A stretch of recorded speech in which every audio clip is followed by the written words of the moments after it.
നമസ്കാരം. എൻ്റെ പേര് വിനയൻ എന്നാണ്. ഞാൻ ശ്രീധരി ആയുർവേദ കേന്ദ്രം എന്ന് പറയുന്ന സ്ഥാപനത്തിലെ ഒരു ജീവനക്കാരനും അതിനോടൊപ്പം കിട്ടുന്ന സമയങ്ങളിലാണ് ജീവകാരുണ്യ പ്രവർത്തനം ചെയ്യുന്നത്.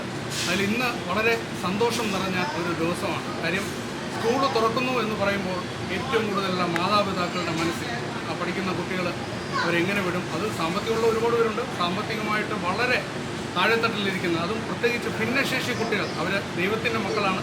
പക്ഷേ അവരുടെയൊക്കെ അവസ്ഥ സർക്കാരിൽ നിന്നോ ഒന്നും അവർക്ക് കിട്ടേണ്ട സഹായങ്ങൾ കിട്ടുന്നില്ല.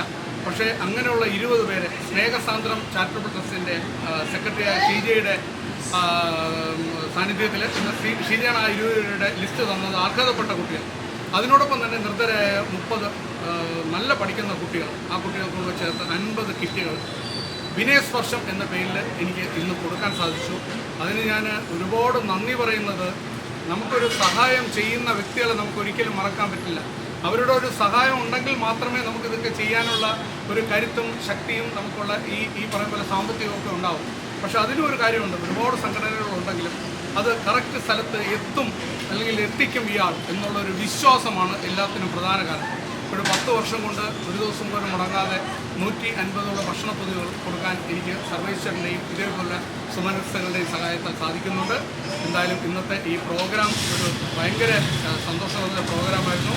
അത് വലിയ വിജയമായിരുന്നു. ഇനി അടുത്ത വർഷം ഇതിനേക്കാളും കുറച്ച് കൂടുതൽ പേർക്ക് 100ഓളം പേർക്ക് കൊടുക്കണമെന്നാണ് എൻ്റെ ആഗ്രഹം. വേറൊന്നും പറയാനില്ല. നന്ദി, നമസ്കാരം.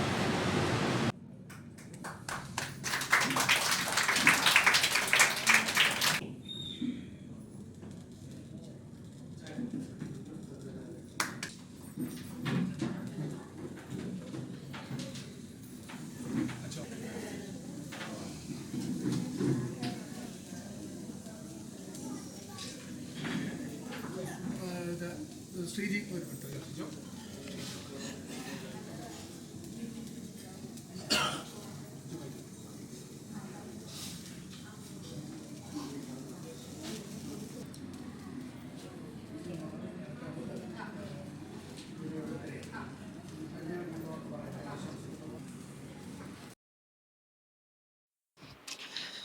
വിനയസ്പർശം നമ്മളിപ്പോൾ കണ്ടുകൊണ്ടിരിക്കുന്ന ഒരു പരിപാടിയാണ് കേട്ടോ. അത് വിനയൻ ചേട്ടൻ, അതാണ് നമുക്ക് ഏവർക്കും പരിചയമുള്ള ഒരു പേരാണ്. തിരുവനന്തപുരത്ത് വന്നാൽ വിനയൻ ചേട്ടനെ പരിചയമില്ലാത്ത ഒരാളും കാണില്ല. അതാണ് വിനയൻ ചേട്ടൻ. പിന്നെ മറ്റൊരു പ്രത്യേകത എന്ന് വെച്ചാൽ എല്ലാ ദിവസവും 150 പേർക്ക് ആഹാരം കൊടുക്കുന്ന ഒരു ആളാണ് വിനയൻ ചേട്ടൻ. പിന്നെ നമുക്കെല്ലാവർക്കും അറിയാലോ, വേനലവധി കഴിയാറായി. ജൂൺ 1 എന്ന് കേൾക്കുമ്പോൾ നമ്മുടെ എന്ന് വെച്ചാൽ സാധാരണക്കാരുടെ വീട്ടിലെ അമ്മയ്ക്കും അച്ഛനും ഒക്കെ ഭയങ്കര വേവലാതിയായിരിക്കും. കാരണം ഈ വേനലവധി കഴിഞ്ഞും സ്കൂൾ തുറക്കുമ്പോൾ ബുക്ക്, പുസ്തകം, യൂണിഫോം, അങ്ങനെ മറ്റു പിള്ളേരെ ചേർക്കണം, അങ്ങനെയുള്ള ഒരുപാട് കാര്യങ്ങൾ കിടക്കുമ്പോൾ സാധാരണക്കാർക്ക് ജോലി ഇല്ലാതെയൊക്കെ ഇരിക്കുന്ന ഈ കാലത്ത് അമിതമായ ടെൻഷൻ ഉണ്ടാവും അല്ലേ?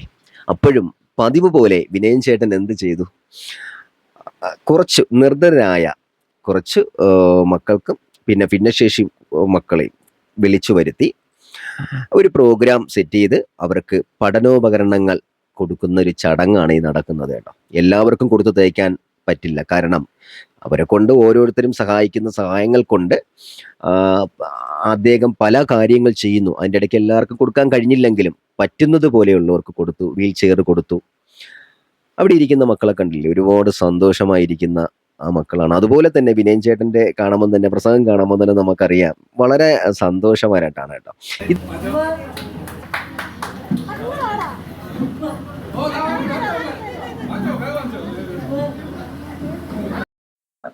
അതുമാത്രമല്ല, വിനയൻ ചേട്ടൻ്റെ കൂടെ ഇതുപോലെ തന്നെ ഒരുപാട് കാര്യങ്ങൾ ചെയ്തുകൊണ്ടിരിക്കുന്ന ഒരാൾ അവിടെയുണ്ട്. ഷീജ സാന്ദ്ര എന്ന് പറയും.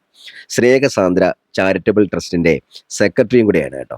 അവരും ഇതുപോലെ ഒരുപാട് പ്രവൃത്തികൾ ചെയ്യുന്ന ആളാണ്. പക്ഷേ പ്രവൃത്തികൾ ഇതുപോലെ ചെയ്യണമെങ്കിൽ എന്ത് ചെയ്യണമെന്നറിയാം?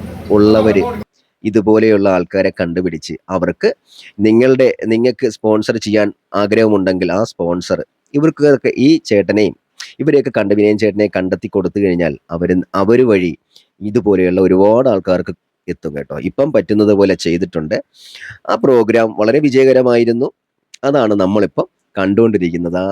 ഇതിൻ്റെ അകത്തിരിക്കുന്ന കൊച്ചുമക്കളും അവരുടെ അമ്മമാരും മറ്റ് പ്രധാനപ്പെട്ട സാറന്മാരെല്ലാവരും ഉണ്ട്. വളരെ ഗംഭീരമായ ഒരു പ്രോഗ്രാമായിരുന്നു. അതുമാത്രമല്ല, നിങ്ങൾക്ക് ഏവർക്കും എന്തെങ്കിലും ഇതുപോലെയുള്ള ആൾക്കാർക്ക് സഹായിക്കണമെന്നുണ്ടെങ്കിൽ പറ്റുന്നത് ഞാൻ പറയേണ്ട കാര്യമൊന്നുമില്ല. നിങ്ങൾക്ക് നേരിട്ട് വേണമെങ്കിൽ അവർ ആ ആളിനെ അറിയാമെങ്കിൽ കൊടുക്കാം. ഇല്ല എങ്കിൽ ഇതുപോലെയുള്ള തിരുവനന്തപുരത്ത് വന്ന് വിനയൻ ചേട്ടനെ പോലെയുള്ള ആൾക്കാരെ കണ്ടെത്തിയാൽ അവർ വഴി പല ഇല്ലായ്മയുള്ള മക്കളിലും എത്തും എന്നും കൂടെയാണ് എനിക്ക് പറയാനുള്ളത്. നമുക്ക് ആ വീഡിയോ തീർത്തും കാണണം, തീർത്തും കാണാതെ പോകരുത്. പിന്നെ വീഡിയോ ഇഷ്ടമായാൽ സബ്സ്ക്രൈബ് ചെയ്യാനൊന്നും മറക്കല്ലേ. നിങ്ങളുടെ കമൻറ്റും വിലയേറിയ അഭിപ്രായങ്ങളും അറിയിക്കുകയും ചെയ്യുക.